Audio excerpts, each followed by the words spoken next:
Brendo Mccormack. Thanks for joining us, Brendo. Pleasure. Tim, thanks for having me on.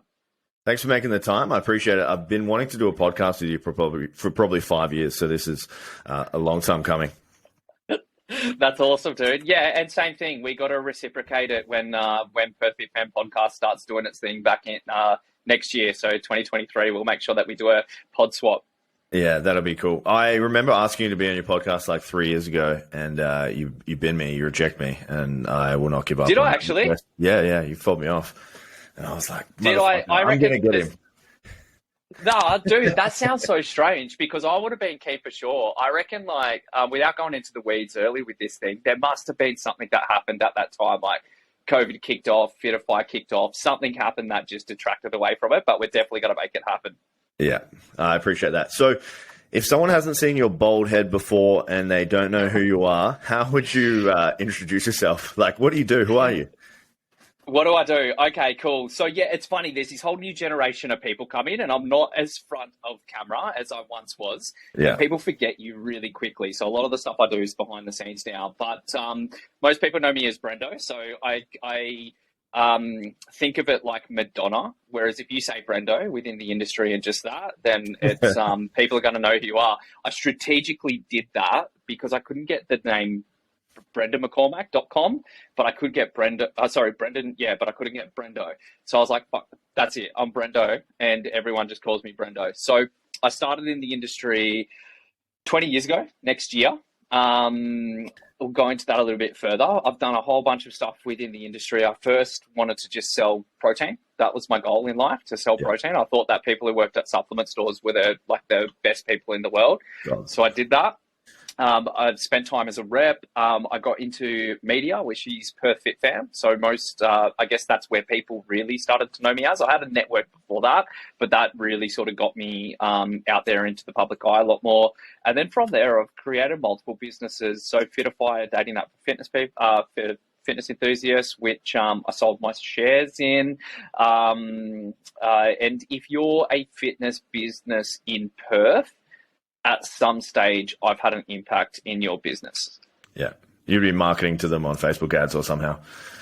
Yeah, either that or there's one degree of separation with a business that I've had an impact with. So something that I've done in the industry has impacted that specific business if it's in Perth.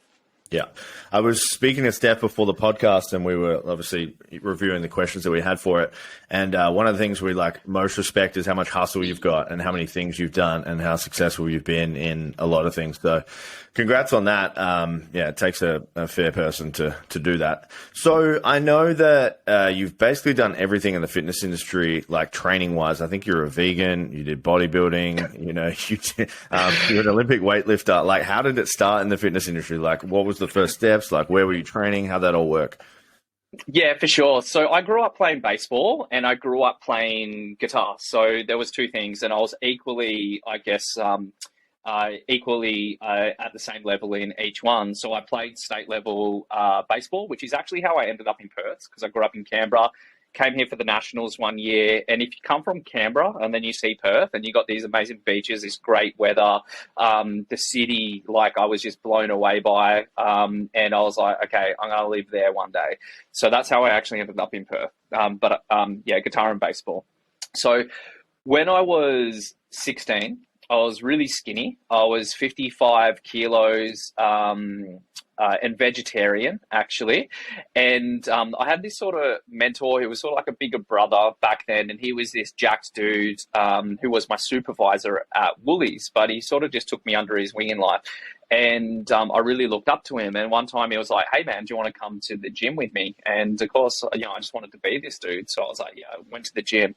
And I specifically remember the first exercise I did was bench press, which is pretty common. And I had 2.5 kilos aside, and I'm struggling to bench out this 2.5 kilos, or this whatever that would be, 25 kilos. But it was literally like that one first time that I was just hooked, and I was like, oh, this is me. This is my jam. And I sold all my guitar stuff within a month. I was just like, okay, I'm going to burn that. And I'm a gym dude now. And I had to go through this weird decision because I was vegetarian and there wasn't all the vegan stuff now there wasn't all the vegan stuff and options like there is now, and it was just, hey, if you don't eat meat, you're not going to get protein, you're not going to grow muscle, is all I was told. So I was like, had this dilemma, and I'm like, that's it, I'm getting yoked. And so I stopped being vegetarian when I was 16. So I was 3 years being veggie, and that's sort of what started my journey in getting into fitness. It was just because I wanted to be like that guy, and I really looked up to him. And which is awesome because he was from Canberra too. He doesn't live there now, but we're both going back for Christmas this year. So we spoke the other day on the phone, and we're going to reconnect after all these years, which is awesome. Epic. Yeah, mine was pretty similar. I was working in a supplement store in Serge Clarkson, and this little supplement store in the corner, and this guy, Nick, was like, do you want to be my training partner? And I said, fuck it, like, why not? And he was this bodybuilding guy. So essentially we were training 6 days a week, like hard as fuck. I think that was probably the hardest I ever trained, was in that first period of training.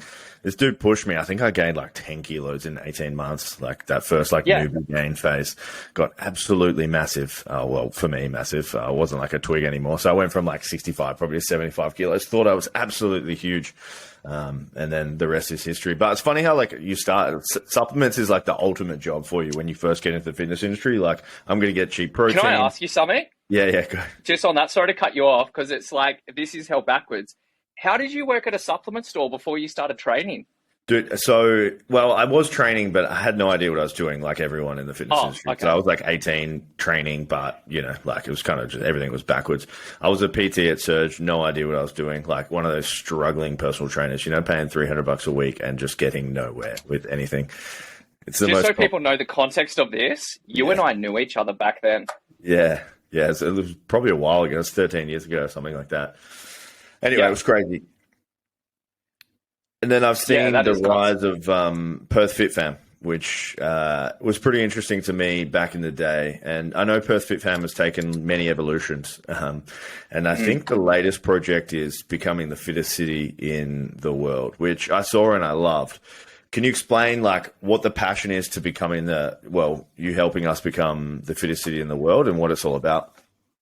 Yeah, let's spend a bit of time delving into this one, and I'll try and take people through a bit of a story with it. So when Perth Fit Fam kicked off, initially, I had this big network of people. I've been a rep for years, and I got to see so much cool stuff within the fitness industry, and whether that was from a bodybuilding, a CrossFit, a powerlifting, all the different gyms like your F45s, and even like, your Jungle Bodies, which was this Perth-based dance community. And I was like, man, unless you're from these spaces, you probably think, oh yeah, there's like a couple of hundred people that probably do this. But whenever you jump into the niche, there's thousands of people, there's personalities, there's politics, there's apparel, there's lingo. It's like there's so much culture within all of these niches. And I was like, man, I just want to showcase all the cool stuff that's in the scene. And that's sort of how it started. And it was really like the way that we did content and interviews and being episodic and then doing the podcasts. And it just created this way of connecting the Perth fitness scene, which is what I always said.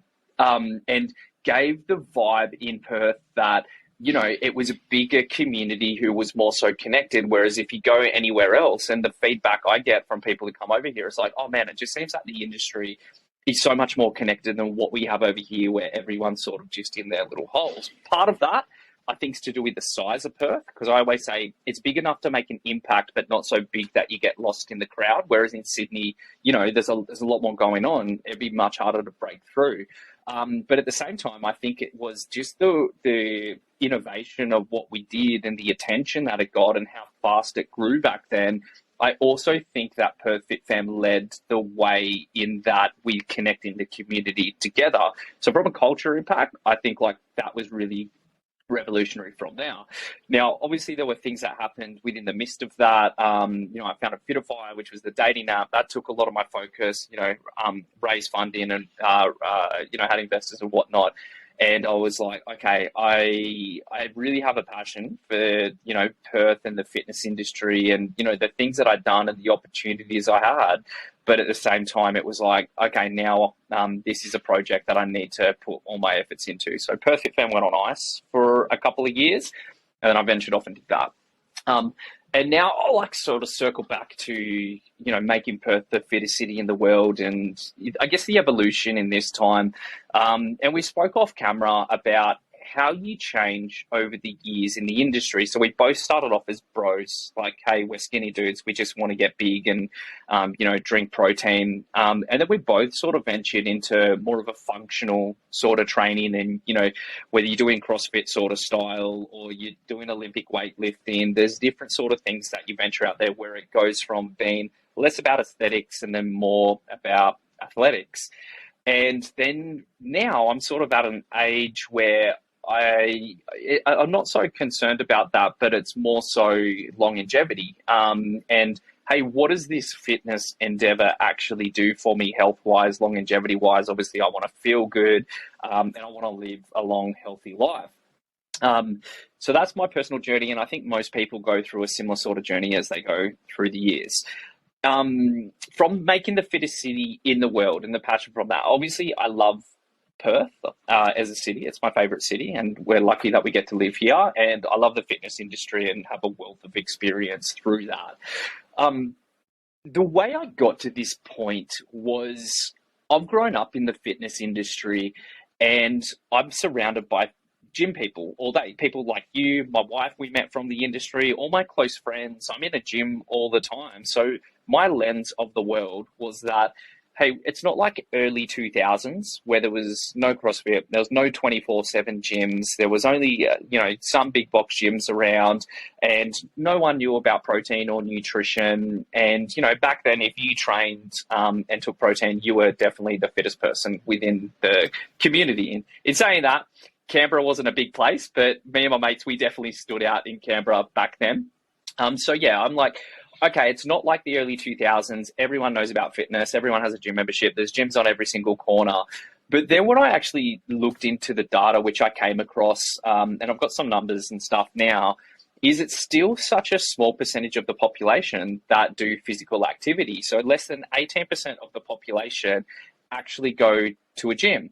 And then the question of that is, because you and I sort of know data of gyms. If you're a community-based gym, you probably have about a 90 to 90, when I say community, I would say boutique or smaller group fitness sort of gym, you probably have about a 90 to 95 active member rate.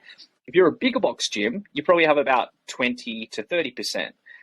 So of that number, how many of those actually equate to that 18%? And then on the flip side, if you want to delve even deeper, what do you equate to an active member? Is that they're coming 3 times a week, or is that on your database that they're coming once a month, and so they're considered less likely to cancel that membership, which is that sort of sleeper model?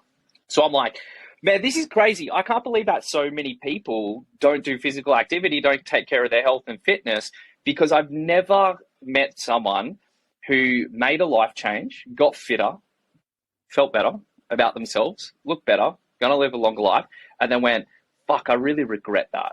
Like, I've never seen that. It's impossible. I don't know if anyone can give me an example of anyone doing that.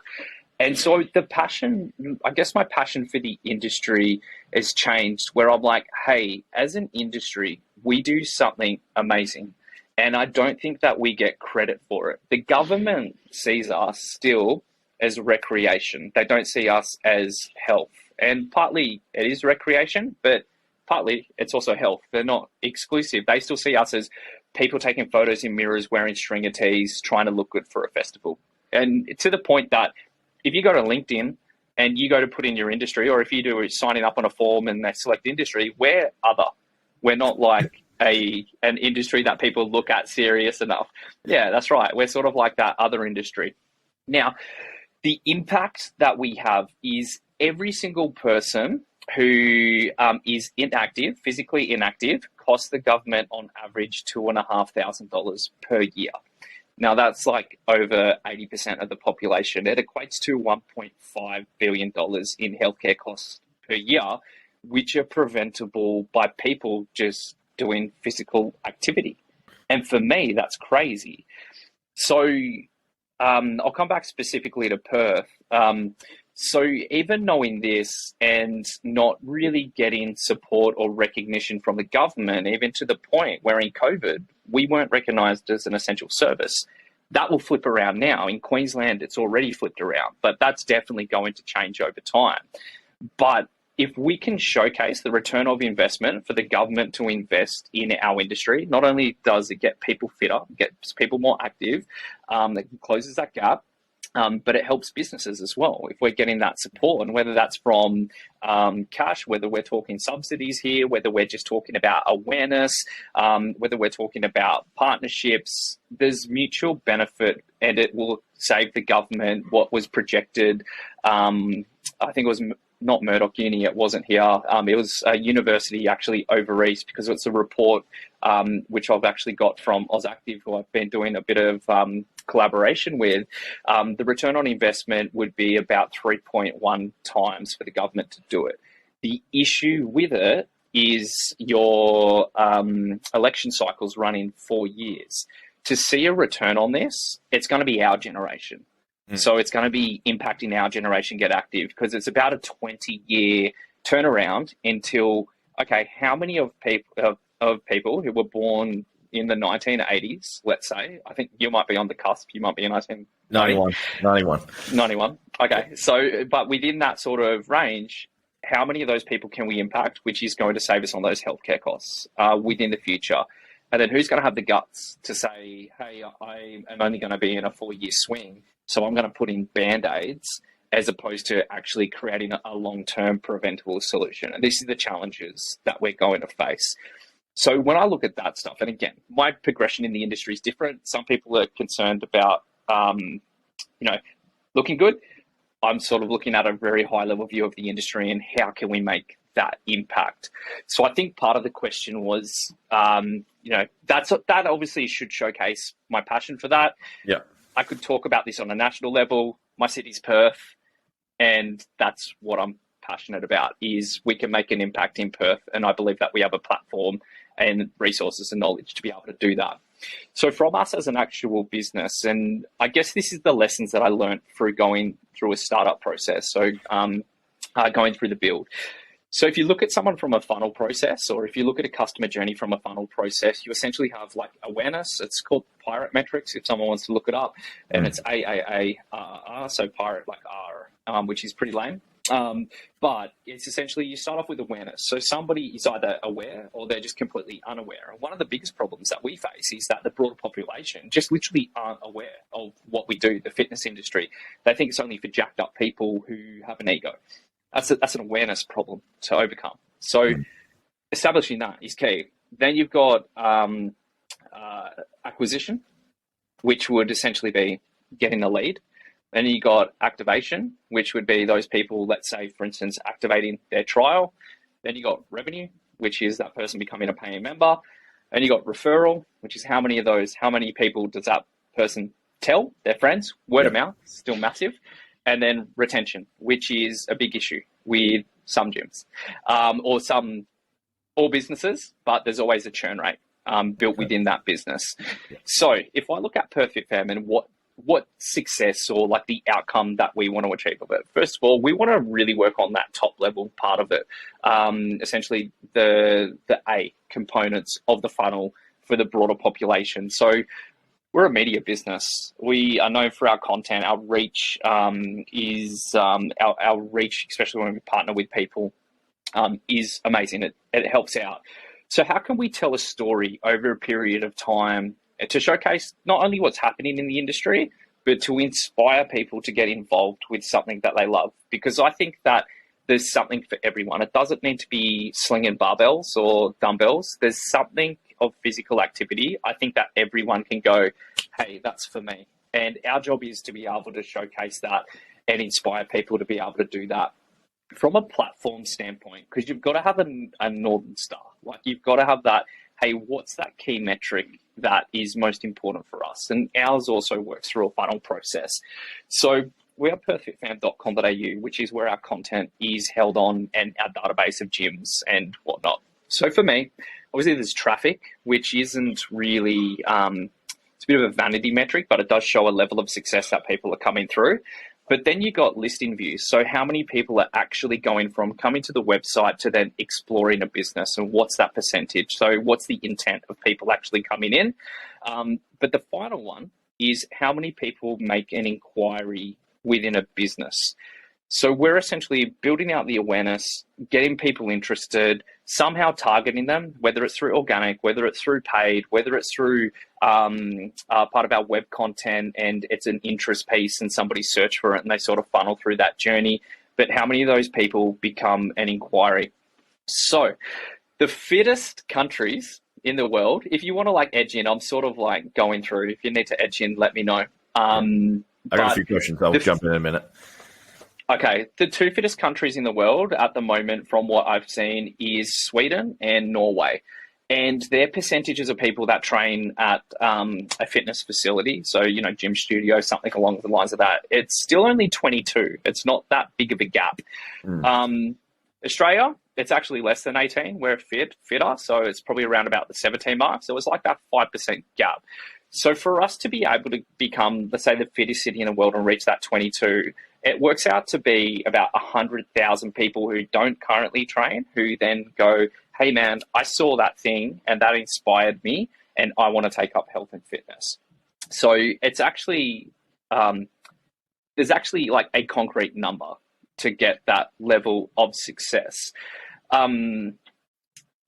Yeah, I'll let you jump in here. There's probably one more thing that to touch on with context, which is called the GAPA agreement, which the government signed. And just to give, I assume like people who listen to this are probably industry people as well as fitness enthusiasts. And I don't think anyone I've met has ever heard of the GAPA agreement. No, I definitely haven't. So I wanted to ask you, which I'll answer first. What do you think the 82% doing or not doing and the reasons why they are not training? Would be pretty interested to know. So I personally think a lot of it is like a fear. Like I think there's a fear of like, hey, I've got these images in my head of a personal trainer whipping me, abs like a trainer like screaming at me saying like fucking get it, like more reps, like burpees. It's going to be pain. It's going to be punishment. It's going to be hard. I feel like a lot of people have that image of like physical fitness, wherever that's come from in the mass media. I think another part of it is just a general like lack of education, and that kind of stems from the top. There is a huge lack of education in health of like how important physical activity and nutrition is. And I think like those two things are keeping a lot of people away from even engaging. Most people don't even think about like I need fitness until there's a fucking big problem with their health. And when they have a big problem with their health, then maybe they start researching and being like, maybe I need to go for more walks. Maybe I need to get a personal trainer. Maybe I need to get a meal plan. Maybe I need to start eating better. But until they have that like big health scare, I don't think it becomes like super prevalent or relevant for them. And yeah, maybe you can give me your opinion on why the 82% aren't doing anything. Yeah, I think it stems from that top of funnel, like I mentioned. I reckon that people are caught in the hamster wheel of life. And if you're not a fitness person, then you're unaware. And what you said is true. So it is actually like awareness, education, understanding, definitely intimidation. How many times have we heard, I want to get fitter before I go to the gym? Yeah. Like, it's crazy, right? It's crazy. Like, it's nuts. I thought that. I was like, oh, like I did that gym, did the bench, it's for me. And I'm like, I didn't want to go to a big gym and I wanted to train at a little private country club, which was up the road from me back then, because I wanted to bulk up before I walked into the gym. And that's like a young dude. So many people have that same thing of intimidation. I think that there's two prongs with what you said about the mass media and the fitness and the whipping. So I'll delve back into like the algorithm a little bit. So if we're publishing content, right, we're doing fitness content, and we try to be wary because you can get caught into the elite side of it really quick when we push out content, because we know that there's certain things that are going to get more interaction and more reach. The issue is if you do that and it wins on, let's say, Instagram, it's going to hit fitness people. So it's like, I tell everyone, hey man, if you think you're going to do that booty stuff and whatnot, whatever that is, and you think that you're going to inspire the masses, you're literally getting played by the algorithm, and that's going to get pushed through to people that already have an interest. So misconception, but also awareness. If we look at Biggest Loser, I want to know what the impact that having a mainstream show, which was fitness based, whether it was right or not is another question, but getting pushed through a mass channel to the general population. Because I think that there's different partnerships that need to happen, which don't circulate around industry and algorithm, and there's different channels that it needs to come through for it to actually make an impact. So you were born in Germany, were you? No, Australia. My family's just German, both parents. Okay, I'm not sure. You might be at the gap where you might be a little bit too young, or I'm not sure if it was around. But do you ever remember the Life Be In It campaign that used to be on Australia? Okay, I'm so not that back much when of I a was fossil young, like you. yeah. So You're showing your age. because yeah, for sure. Which it happens a lot more now, for sure. Yeah. Even the greys popping up. So um, when I was young, there was this thing called the Life Be In It, and it was always these ads that got played, these cartoony ads. But it was basically inspiring, the broader population that was all through mainstream to be physically active. And there's actually a key point within the percentage of people who are physically active, which correlate with that campaign. And that's the highest bump that we've ever seen in a percentage. And the crazy thing is, it's never been done ever since then. So this is where communication comes in, and you got to work out, okay, well, can we be self-sufficient with this, or do you need government support to be able to do this, which is tricky. But obviously that makes the process a bit easier if you can get through the red tape to make that happen. So I'll come back to the GAPA agreement because it's probably a good time. Otherwise, we'll segment out of it. So the GAPA agreement, it's a worldwide initiative by WHO, and I know even that is a trigger subject in 2022. But it was signed by multiple countries in 2018, and the purpose of it is they want to get more people, more active people for a healthier world by 2030. And I believe that the jump is 10%. So it's not huge. It's sort of like, I said, going from like 17% to that 22%. It might be 15%, the jump, but it's somewhat within the vicinity of there to get 15% of people more active by 2030. And there's 4 key steps without delving into it too much. But I'll jump through them now. So objective 1 is create active societies. So the 4 policy action are proposed to aim to create positive social norms and attitudes and a paradigm shift in society by enhancing the knowledge and undertaking of and appreciation for the multiple benefits of regular physical exercise according to all abilities and ages. Literally what we just spoke about, right? It's education and getting people more aware and understanding of physical activity. So that's point 1. Point number 2, create active environments. A 5 policy action that addresses the need to create supportive spaces and places that promote the safeguard and rights of all people, of all ages and abilities to have equitable access to safe places and spaces in their cities, where they can engage in physical activity. So that's more from a council planning standpoint. We might have people within our industry that advise on that, but that's more so how they're doing developments with safe places, getting people to be able to commute and to be fitter outdoors and that sort of stuff, which is also another topic, is commute and the impact of COVID and working from home and a 20% drop in physically active people through that period. Point number 3 is create active people. So 6 policy action, which outlines multiple settings in which an increase in programs and opportunities can help people of all ages and abilities engage in regular physical activities as individuals, families, and communities. So creating more different programs for everyone. I don't know where that's going to come from because the government's not going to do that. That's going to come from an internal industry and like an innovation. And we can definitely delve into that if we don't have a time cap of where those opportunities are. And create active systems. So 5 policy action to outline investments needed to increase the systems necessary to implement effective and coordinate international, national, and subnational action to increase physical activity and reduce sedentary behaviour. These action accepts governments, leadership, multi-sectoral partnerships, workforce capabilities, which is massive, advocacy, information systems, and financing mechanisms across all relevant sectors. So what I take out of that is and why people don't exercise. And I've got a kid now, so I sort of get it a little bit more. You get caught into that hamster wheel of life, and it's like, and obviously everyone can have an excuse, and the easy thing to say is, oh, well, they're just making an excuse. But if you look at the time, the commute to work and all of that, how do we increase corporate engagement? Like, how do you get people to do a minimum level of activity whilst they're at work? as well. Like, what opportunities are that? So I think that you've got those combinations.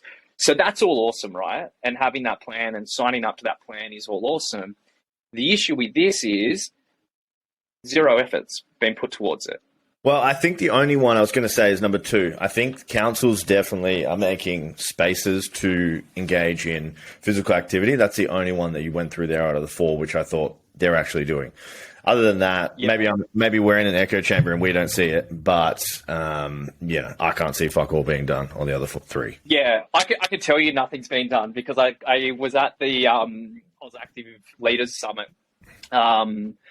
It was in Sydney maybe 2 months ago now, maybe a little bit less. And this is something that's been brought up, and I've had this personal dialogue with them as well. And they've outright told me nothing's been done. We've signed up for this thing. It's all good. Let's get behind it. They're the governing body. They're doing good work now. Whereas before, when it was Fitness Australia, I would say it was completely irrelevant. I think that anyone in the industry could agree with that. But now I'm actually seeing what they're doing behind the scenes, and I'm like, okay, there's value to this. But how do we actually push this forward? Because you're in negotiation, you're in negotiation trying to get this support. Hey, we're here to support you. What can we do to be able to facilitate this stuff to happen? And 4-year election cycle, it's like, okay, new government, you've got to start this process again. Well, the Nordic countries have a different governance system, don't they? I think Sweden and Norway, they have like shared prime minister roles, and it's like a lot longer term. So maybe they don't have this much political pressure to execute something in 4 years than we would. So maybe they're pushing it, like the physical fitness initiatives, like further faster compared to us. Yeah. I'd like to know, it's funny because you have UK Active, who's the governing body over there, and they dialed in, and they spoke about a national fitness day, so like UK Fitness Day. And one of the questions was, how did you get the government to do that? And they said, well, we didn't. We just did it ourselves. Like, it became this whole PR campaign, this activation, getting people to be active for this day. It's building that awareness, but they're like, no, we self-funded it. And if you can do that, and for us as Perth Fit fans, so if this kind of also wraps up, okay, what's success? Like, what's the objective? If we can create these, like PR campaigns to reach the broader public, to have partnerships throughout WA, and there's a bit of infrastructure to make this happen, but we're not relying on getting the green light from the government and the process that's involved in that, that's success for me. Okay, not just using our channel, but maybe using networks and and it's not a solo project. It's going to take people, not just me. It's going to take, industry leaders like you, and, there's probably hundreds of them, possibly hundreds of them, who have that experience and the networks and that insight to be able to make things like this happen. I think it's a collaborative effort for sure. Let's do it. Put a date on it. That's what tickles my pickle. Go. Yeah, I think that we do. I think that we get a community of people who are educated within the space, who have a vision of, hey, we can make people more active, and then actually lead the way in being able to do that. Yeah, I wanted to backtrack just from there. We've gone deep into government policy, and I just wanted to get some higher, like some surface level stuff. So, we did mention Biggest Loser, and Biggest Loser is probably like the biggest positive or negative advertising campaign for health and fitness that's been rolled around in the mainstream media. I wanted to give my take on Biggest Loser, and I wanted to get your take on it as well. I think Biggest Loser was great for like a general education of, what it could look like to get results. I think it's completely unsustainable, like the way they did it. I think the big thing we didn't see was the after of Biggest Loser. So there was like a lot of people that lost 60 kilos and then gained 60 kilos straight back after. I don't think 1,200 calorie diets and training 8 hours a day with a personal trainer is completely sustainable. So I think there has to be, it's not sexy at all, but like a bit more sustainable approach. And if they were going to do it again, it has to be sustainable. I'd like to get your take on it. Yeah, what you said is exactly right. So I know 2 of the former contestants, and I know the weight gain that came afterwards and everything that came afterwards. It's 100% what happens. I agree with that 100%. I agree that I've been on a reality TV show, so I know how they film it and how you got to build those stories. And it's all about sucking people in through the other side as they're watching it and buying into the drama of it all. And I 100% agree with what you said, is if we did this sustainable and, it's not sexy, like it doesn't sell. There's got to be other ways to do it, but there's got to be different channels outside of basic social media, even Google, right? Google, if you're ranking on Google and you're getting people on search terms who aren't within the industry, but they're coming in to get some information, it's not like you're disturbing them, or it's not like they're already aware and they know what's going on. They might be prompted, but then they're coming through a different funnel. So we have that channel as well.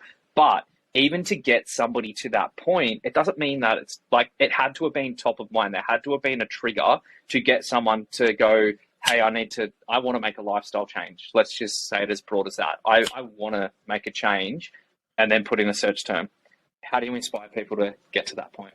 And I think that's the trick, is like, how do you use channels outside of your own, whether it's partnerships, whether it's people outside of the space that are doing their journey, whether you did go big and it was a reality show, but it really showcased in a light of people doing things the right way. I don't think that would sell. I think even trying to get that across the board is like such a big endeavor that it's probably not worth doing. But I think there's better ways on a local level for us to be able to utilize people who are not influencers, but influential within sectors outside of what we do, and to be able to tell their story of change, which will then inspire people outside. I think that's probably the easiest way to do it. Yeah, cool. To summarize this component, what we just chatted about, what would be your top 3 ways to get the 82% of people training more or doing more physical activity? Doing more physical activity, I would say a statewide PR campaign. So I already sort of touched on it, so I'll just reiterate it. Statewide PR campaign, whether it's with government support or not, or self-funded. I would say utilising people outside of the fitness realm. So first person that comes to mind randomly, let's say Basil Zemplis. People know him, but they're not necessarily fitness people. If you're getting people like that discussing their fitness journey, then I think that would create things top of mind. The third thing I would say from an internal industry level is helping gym owners become better marketers, or helping them generate, more clients. Yeah, that's cool. Directly doing it. Yeah, I love those points as well. Top 3 ways to get people more active. I would say like some kind of corporate like incentive from the government would be cool. And secondly, I think like people are motivated by the carrot or the stick. So we need to put, like, depending on the person, the carrot or the stick in front of them. So there has to be some kind of incentive for them to do it, like personally, or a stick. Yeah. So sometimes when we set goals, like with our own clients, I even find like you've got to give them the 2 options. I can be like, what's going to motivate you more? Like, buy yourself a new dress or 1,000 calories on the Echo bike if you do not achieve this goal. And then usually the person is going to say, all right, cool. I fucking do not want to do 1,000 calories on the Echo bike rather than buy myself a dress. So I'm going to do that. So yeah, I love that 2-prong approach. Hey. Yeah, it's a different way of doing things, but people are motivated by different shit. And I think like the third way probably would be, I don't even know if there was like a mass, like follow these people on social media method, and they're going to be inspiring. So we can get like a list of like the top 100 accounts to follow to be inspired. Because the best thing about social media is inspiration. And like, I like following people that are doing shit. And like, you're one of those people that's doing stuff. And when I see other people doing stuff, I'm like, I need to do more stuff because I'm being lazy. And that's what motivates me mentally and internally. You know how you could do this? So just to wrap this up, because I really like those points. And by the way, this is why collaboration is super important, and it's not a one-person job to be able to do it because people have different perspectives. You kind of come halfway, right? So I like the idea of like the people and getting those inspired. So why not as an industry level? And we can facilitate the content or the media side of it, but we're not trainers. And I'm not going to put someone, but we can partner with trainers like you to get these people to go through their journeys and document it, which gets pushed out across their platforms as well. Yeah. And let's say you get 10 to 20 of these people and they're going through their experiences. We get to tell a story, which is great. The gyms get the exposure off it, or the trainers get the exposure off it. And then it's a 3-way approach, because then these people are pushing this out to people who aren't necessarily in it, and then that inspires them to do it. It's minimal cost, utilizing everyone's resources to be able to do it, and you're not relying on any red tape for that to happen. 100%. And I just thought, like, what's like the biggest, like the fastest expanding medium at the moment? It's like Netflix, Stan, Amazon Prime, like all those video streamers. What if we could get like a documentary on them, on showing the journey? I think that would inspire a lot of people, but we'd need to get them to watch it. That's the other part. So the next question I wanted to go down, I couldn't think of anyone better probably to answer this question, because you're so deep in the fitness industry. And the question is like, where do you see it going in the next 5 years?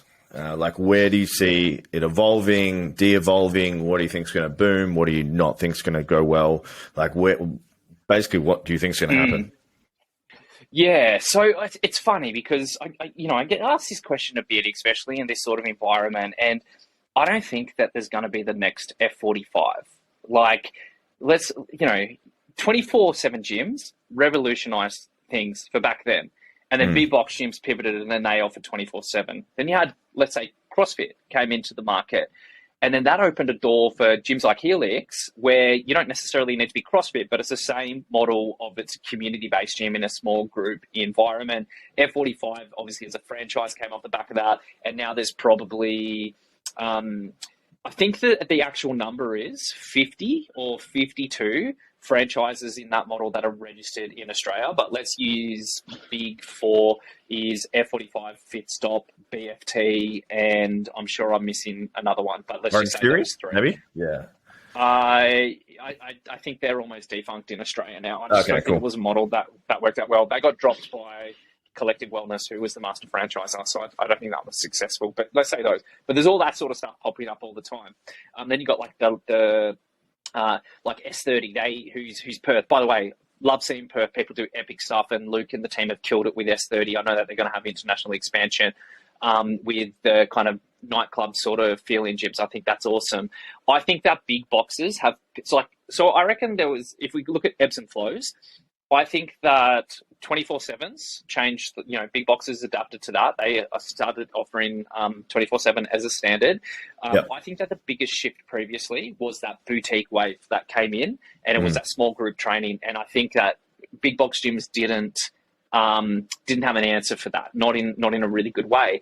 But what I see now is big box gyms are starting to refine their offering and their services, and you're getting a lot more value for what you would have got. So recovery, like well done Pilates within it, like Good Life's gone through all these refurbs. And I'm like, okay, cool. Big box gyms are now sort of in that innovation stage where they're offering a lot of value for a broader amount of people. And then you've got all like the different combat stuff and whatnot, which is in its own sort of evolution. And, the growth of BJJ, that sort of stuff, but it doesn't really relate to gym fitness industry very much. As far as what I think is going to change in the next 4 years, I don't think that there's going to be a massive shift within the bricks and mortar business part. We know that wearables has its own innovations. We're both Whoop people. So you had a whole wave of wearables coming through. You had a whole wave of apps coming through. So Sweat app was sold for $700 million by an young guy, $700 million, owned it outright, no investment, absolutely casual. Wild. Yeah, just crazy. And if someone said to me, what's like the opportunity within the gym space, I don't think that I don't have that. I did years ago. I actually don't know what that opportunity is for a gym or what that future is going to be, except for providing more value and more offerings within your gym space, maximizing out your square meterage. So if I was to do it, I'd have a sick recovery zone. I'd be looking at longevity more within the space. I would have personalized offerings within the space, and I would be trying to maximize out my square meterage in a well thought out way. So the vibe and the environment was amazing, and also had the opportunity to increase my average customer value while still providing that service at the same time and whilst maintaining retention.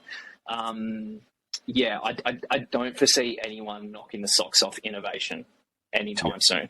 Yeah, for sure. Yeah, on that point, we just spent $15K on our recovery area at Helix. So we got an Odin ice bath, new sauna, completely redid the area. Good. So they actually just messaged me today. They were like, "We just shipped your ice bath." I was like, "Let's fucking go!"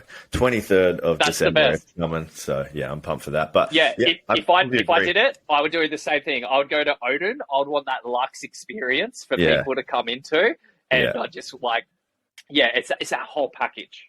100%. Yeah, we did that. Like we got an eVolt scanner. People can use that, out of specialty classes 24/7, all the types of things that are extras in the fitness industry to make it a more valuable gym membership. I think a lot of gym owners are missing the boat on this. Like personally, I think it's not that much money to add in lots of value for the longevity. Just on that, you spoke about Helix.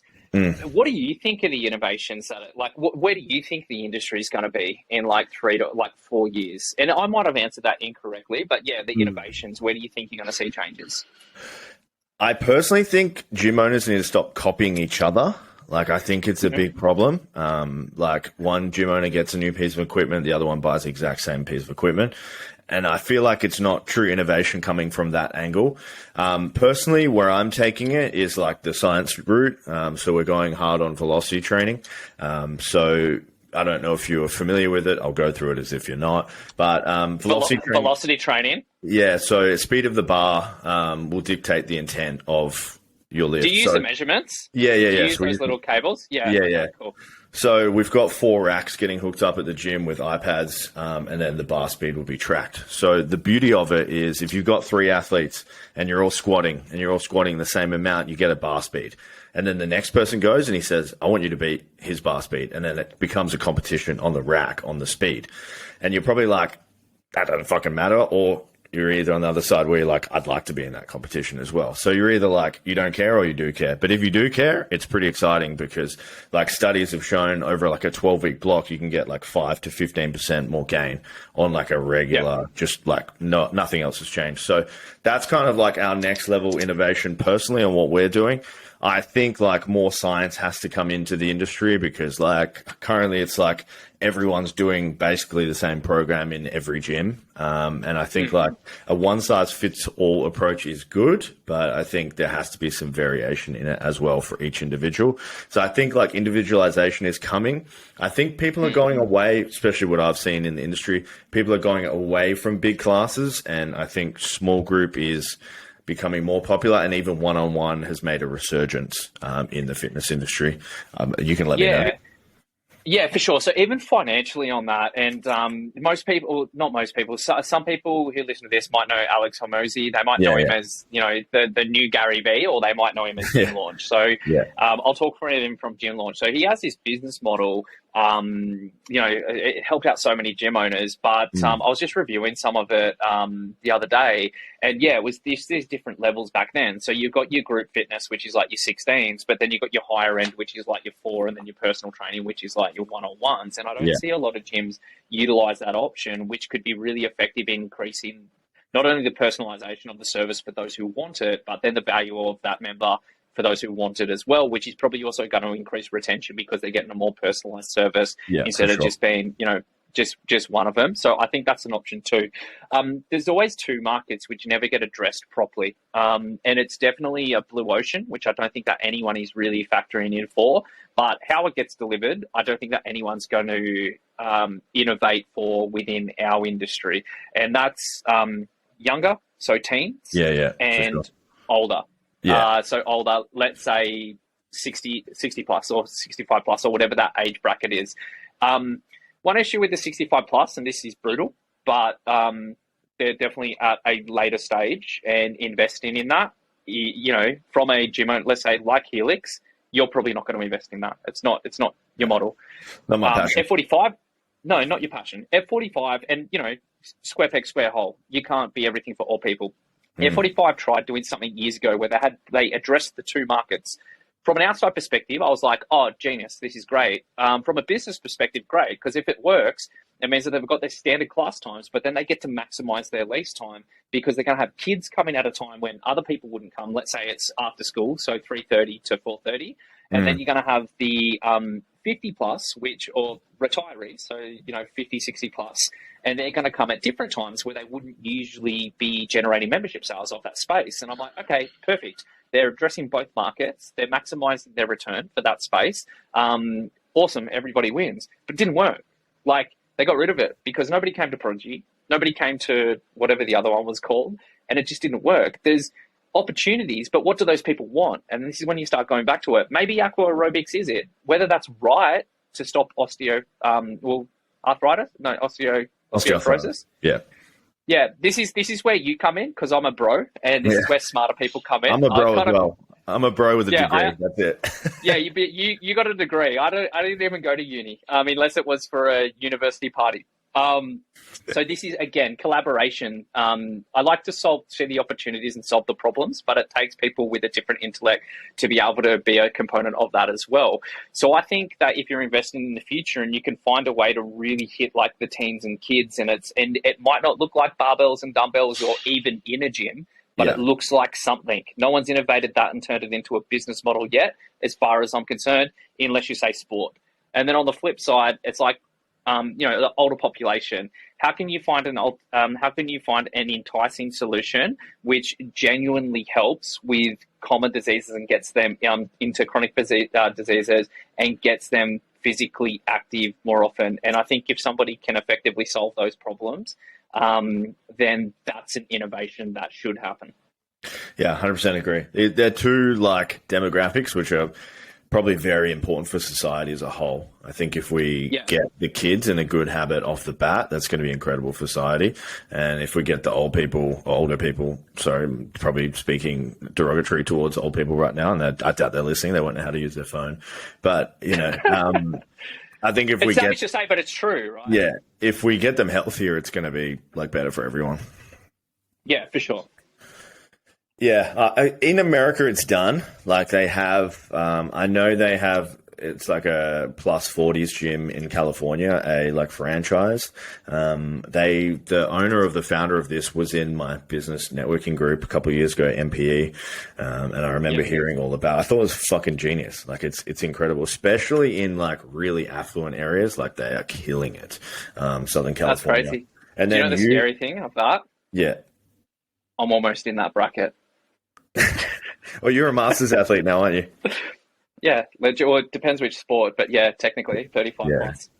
Yeah, I've seen you post about that a few times. I'm excited to get into that age group because it's less competitive. Most people just drop off. I'm like, I'm never dropping off.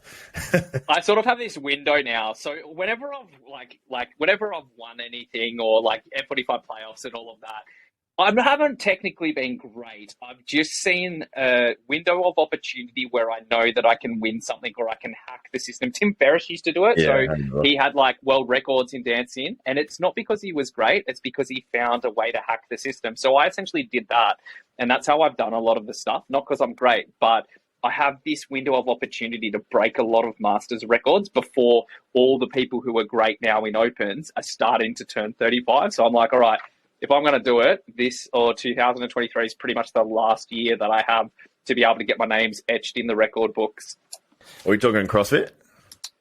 No, this is weightlifting. Weightlifting, nice. And it's probably the last year before I jump on hormone therapy as well. So it really is that window of opportunity. Mate, you're already jacked. I can't even imagine. I'll just be balder. Look, so we're both entrepreneurs. We're both business people as well as fitness people. And one of the things I really admire about you is you take risks. Taking risks is something that most people are adverse to for obvious reasons, just the fear of complete financial meltdown or personal meltdown or what will people think of me. And you're someone that probably doesn't think about it in the same light. So, what's some of the biggest risks you've taken and how do they pay off? The reason I ask you this is because I want people to be inspired listening to this. I want them to finish the podcast thinking, Brendo's got a plan. They talk some good shit. And I'm inspired to do something. So, what are your biggest risks and how do they pay off for you? Yeah, for sure. I'll give context to it as well. I used to be so risk averse. I think that's the way of saying it, where I just didn't care. I'll just throw caution into the wind. If I wanted to do something, no matter what, I'll just make it happen.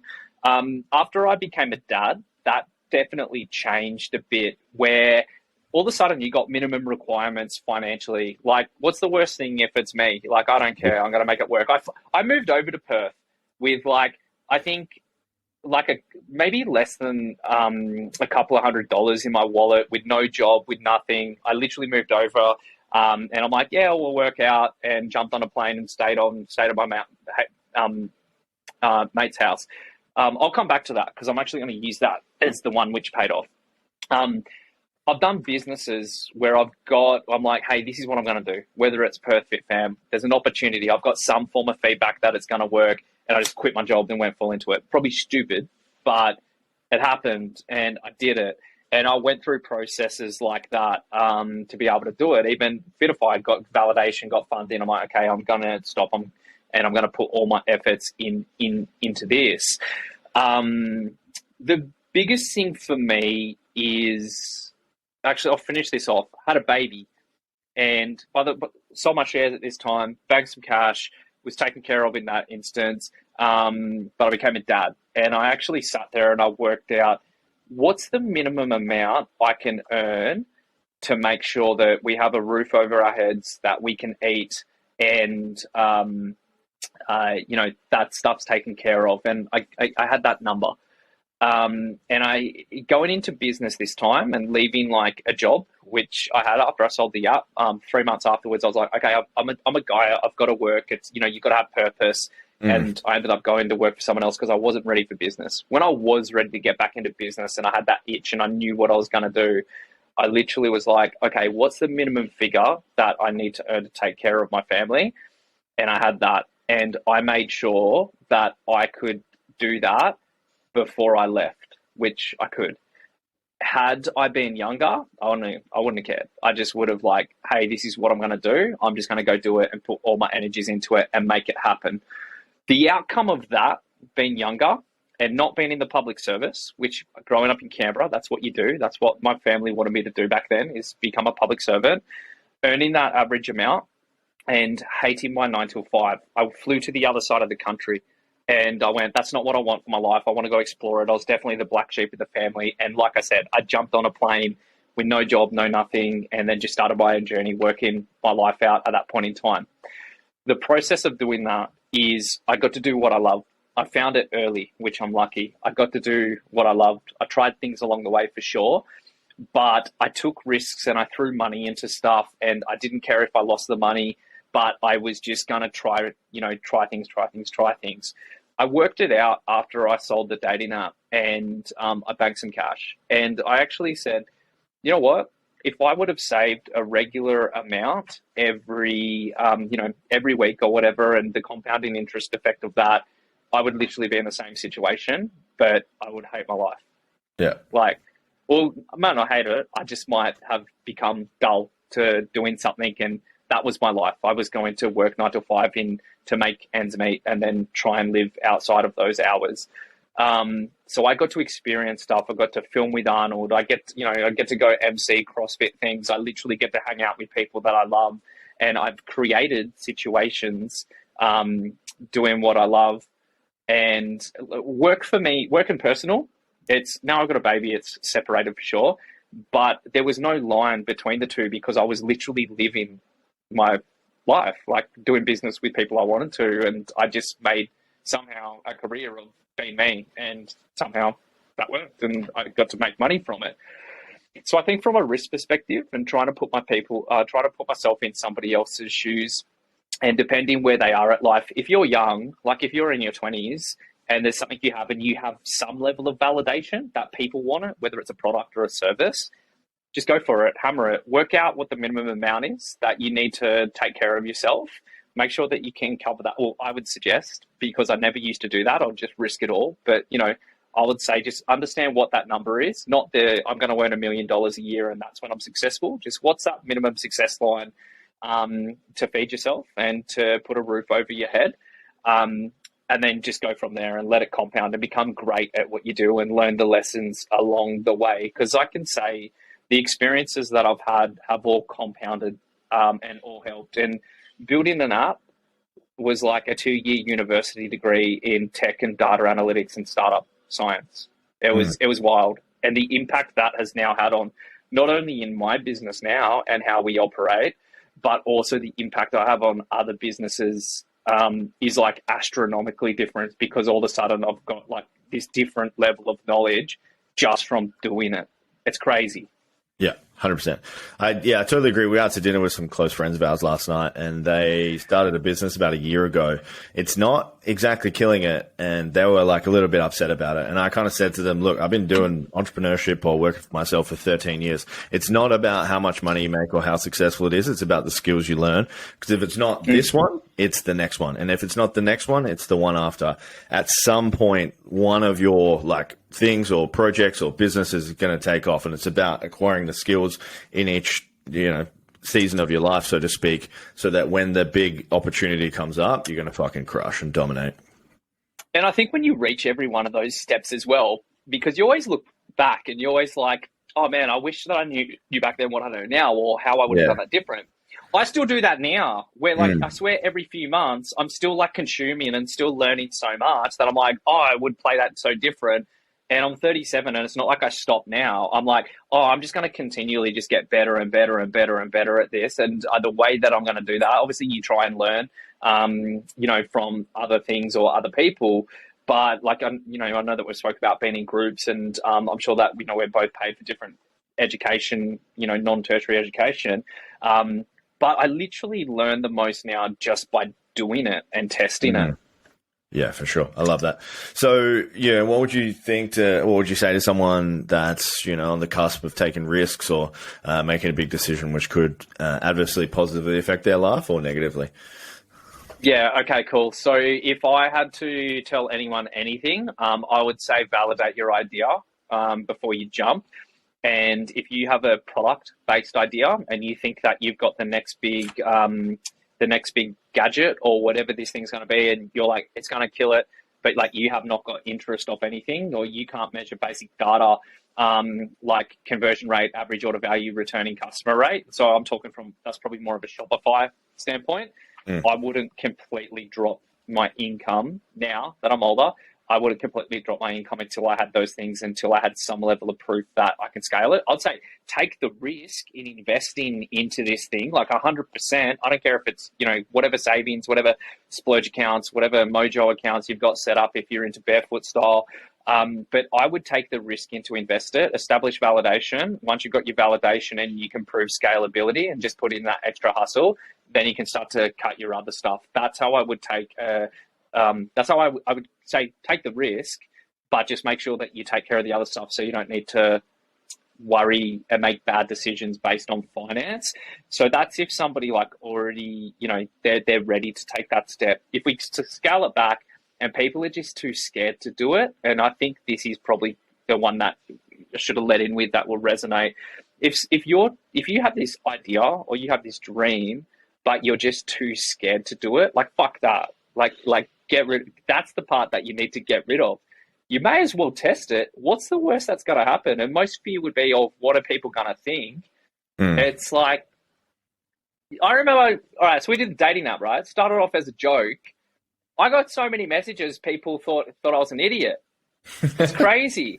Like legit, I probably thought I was an idiot, but I was just so intent into like learning everything about this industry. Once I established, oh, people are actually interested in this. This is actually an idea. I went nuts in learning every single thing I could about the industry, the tech, how it works, the development. Like I already knew about startup and going through a lean startup process at that stage, but I actually got to implement it. Even when the app came out, we literally launched a minimum viable product, which was full of bugs, was broken. I started getting messages from people that I didn't know, but they knew me from the industry, like basically saying how shit it was and how it's never going to work. Guess what, motherfuckers? It worked. Dude, I thought it was incredible. It paid off. Off the bat, I was like, this is incredible. What a fucking idea. Yeah.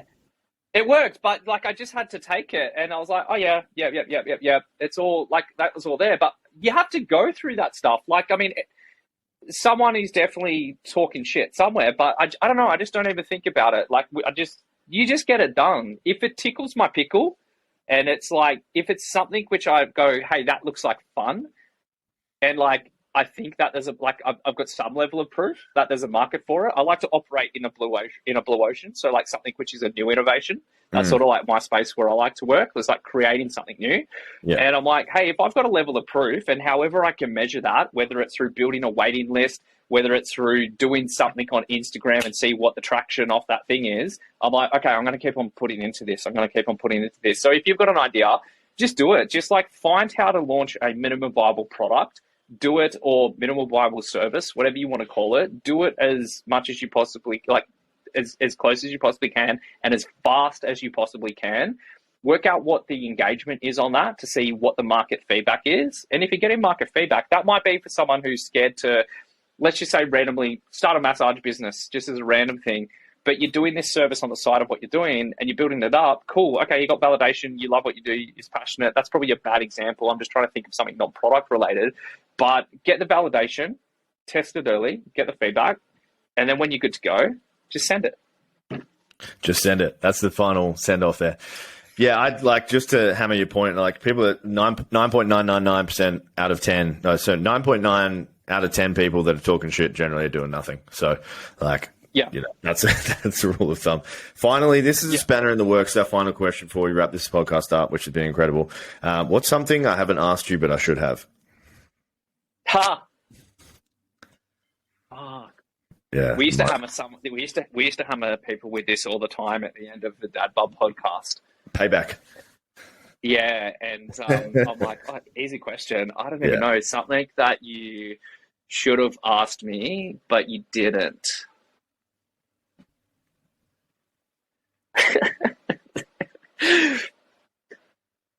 I was going to say, it's completely personal and not industry related. It's fun. But it's fun. It's fun. It's fine. Go there. How much did I enjoy your wedding? Oh, yeah. How much did you enjoy my wedding? Summarize it for us. I got to say, this was like the best surprise because I was my wife's plus one. So there's actually multiple connections with Tim and I. I was my wife's plus one. Went down south. I'm going to blame it on my wife. Forgot to pack my pants. Had to race and get like this random get up in Dunsborough, which is just surf shops. Rocked up. I got to say, the best MC, best marriage celebrant I've ever seen in my life. Absolute comedy show. Yeah. And the reception was one of the funnest things. So, yeah, thank you for having me for that. It was literally, I'd probably say, the top wedding I've ever been to as far as vibe, fun times, good crew. It was awesome. Yeah, it was an incredible day. Best day of my life, hands down. It's funny, like our MC, Daniel Delby, he's gone like viral from the videos from our wedding. Yeah, he's on TikTok. He's getting like 700,000 views on some of them, which is pretty crazy. So he should. Yeah. He was the best. Literally, I was like, Shell and I just both went, man, I wish that we knew about this MC for our wedding because he was the best. Yeah, I'll tell the story of how we were at one of my clients' weddings, and this MC was up there, and I was like, oh, that guy looks familiar. And then all of a sudden, he started paying out on people in the audience, and no one was laughing, and I was hysterical. Like, I was the only person laughing at when people were like up on the altar getting married. I was killing myself laughing, couldn't contain myself. And I looked around, and I don't think he told everyone that he was a comedian.